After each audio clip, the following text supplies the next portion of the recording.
Hi friends, நாம் இப்போ இந்த வீடியோவில் எதை பற்றி பார்க்க போகிறோம் அப்படின்னா, தற்போது இந்திய அணிக்கு புதிதாக டெஸ்ட் ஃபார்மெட்டுக்காக தேர்வு செய்யப்பட்டுள்ள அணி மீது விமர்சனங்கள் தற்போது வெகுவாக எழுந்திருக்கு. இங்கிலாந்துக்கு சுற்றுப்பயணம் மேற்கொள்ள இருக்கின்ற இந்திய அணிக்காக தற்போது புதிய டெஸ்ட் ஸ்குவாடை வெளியிட்டாங்க. சுப்மன் கில்லை கேப்டனாக நியமனம் செய்து வெளியிட்டுள்ள இந்த ஒரு ஸ்குவாட் மீது பல்வேறு ஓட்டைகள் இருப்பதாக தற்போது பார்த்தீங்கன்னா விமர்சனங்கள் எழுந்திருக்கு. பலம் வாய்ந்த இங்கிலாந்து அணியை அதனுடைய சொந்த மண்ணில் எதிர்கொள்வதற்கு இந்த அணி சுத்தமாக பத்தாது அப்படின்னு தற்போது பல பேர் தற்போது சில முக்கியமான பாயிண்ட்களை எடுத்து வச்சு அவங்க பேசியிருக்காங்க. அது பற்றின முழுமையான விவரத்தை இந்த வீடியோவில் பார்ப்போம். தற்போது பார்த்தீங்கன்னா இந்திய அணிக்கு டெஸ்ட் ஃபார்மெட்டுக்கு கேப்டனாக சுப்மன் கில் நியமிக்கப்பட்டிருக்காங்க. துணை கேப்டனாக ரிஷப் பண்ட் நியமிக்கப்பட்டிருக்காங்க. அனுபவ வீரர்களாக கேஎல் ராகுல், ஜடேஜா, பும்ரா, குல்தீப் யாதவ், முகமது சிராஜ், பிரசித் கிருஷ்ணா ஆகியோரோடு இளம் வீரர்களாக தற்போது ஜெய்ஸ்வால், சாய் சுதர்சன், அபிமன்யு ஈஸ்வரன், நிதிஷ் ரெட்டி, துருவ் ஜூரல், வாஷிங்டன் சுந்தர் ஆகியோர் தற்போது இங்கிலாந்துக்கு பயணிக்கிறாங்க. பந்து வீச்சாளர்களை பொறுத்த வரைக்கும் பும்ரா, முகமது சிராஜ் இந்திய அணிக்கு மிகப்பெரிய பலமாக இருக்காங்க. இவங்களோடு ஷர்துல் தாக்கூர், நிதிஷ் ரெட்டி, ஆகாஷ்தீப், ஹர்ஷ்தீப் சிங் வேகப்பந்து வீச்சாளர்களாக இருக்காங்க. குல்தீப் யாதவ் மற்றும் ரவீந்திர ஜடேஜா, வாஷிங்டன் சுந்தர் இவங்க சுழல் கூட்டணியாக களமிறங்க இருக்காங்க. தற்போது இந்த தொடருக்கான இந்திய அணியில் பேட்டிங் ஆர்டரை பொறுத்த வரைக்கும் பார்த்தீங்கன்னா இங்கிலாந்தின் வேகம் மற்றும் சுழலை சீதோஷ்ண நிலைக்கு ஏற்றவாறு தாக்குப்பிடிக்குமா அப்படின்ற ஒரு கேள்வி எழுந்து இருக்கு. ஏன் அப்படின்னா இந்தியாவின் பேட்டிங்கில் பார்த்தீங்கன்னா சுப்மன் கில், ரிஷப் பண்ட், ஜெய்ஸ்வால், கேஎல் ராகுல், சாய் சுதர்சன், அபிமன்யு ஈஸ்வரன், கருண் நாயர், நிதிஷ் ரெட்டி, துருவ் ஜூரல் ஆகியோர் இருக்காங்க. இவங்களோட ஆல்ரவுண்டர்னு பார்க்கும்போது ஷர்துல் தாக்கூர் மற்றும் ஜடேஜா இருக்காங்க. இந்த பேட்டிங் ஆர்டரில் சுப்மன் கில், ரிஷப் பண்ட், கேஎல் ராகுல், ஜடேஜா இவங்க மட்டும்தான் நீண்ட ஒரு பேட்டிங் அனுபவம் இருக்கக்கூடிய வீரர்களாக இருக்காங்க.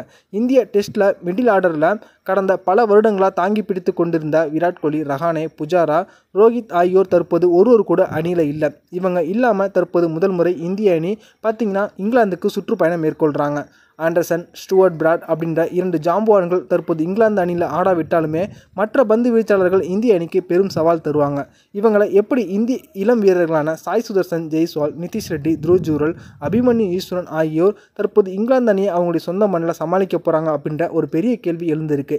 வெளிநாட்டு தொடரில் டெஸ்ட் போட்டிகளில் சிறப்பாக விளையாடும் இந்திய வீரர்களுக்கு பிரகாசமான எதிர்காலம் இந்திய அணியில் இருக்குது. சச்சின், டிராவிட், லக்ஷ்மணன், கோலி, ரஹானே, புஜாரா ஆகியோர் வெளிநாடுகளில் சிறப்பாக விளையாண்டு இந்திய அணியின் நட்சத்திர வீரர்களை உருவெடுத்தாங்க.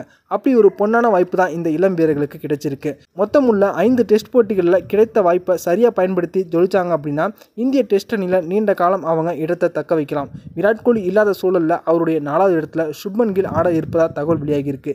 ஜெய்ஸ்வாலோடு கேஎல் ராகுல் ஆட்டத்தை துவங்குவாங்களா, அப்படி இல்லைனா சாய் சுதர்சன் களமிறங்குவாங்களா அப்படின்ற ஒரு கேள்வி எழுந்திருக்கு. இந்திய அணியில் பேட்டிங் ஆர்டரை சரியாக கட்டமைக்கல அப்படின்னா இந்த தொடர் முழுக்க இந்திய அணிக்கு அது ஒரு மிகப்பெரிய அடியை கொடுத்துவிடும்.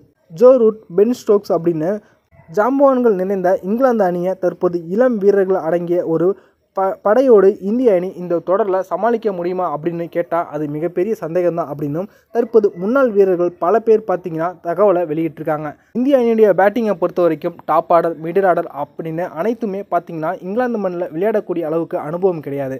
இதனால் இந்த தொடர் முழுக்க இங்கிலாந்து அணியோட ஆதிக்கம் தான் அதிகமாக இருக்கும் அப்படின்னு தற்போது அவங்க சொல்லியிருக்காங்க. இந்த வீடியோ உங்களுக்கு பிடிச்சிருந்துச்சுன்னா லைக் பண்ணுங்கள், ஷேர் பண்ணுங்கள். நன்றி.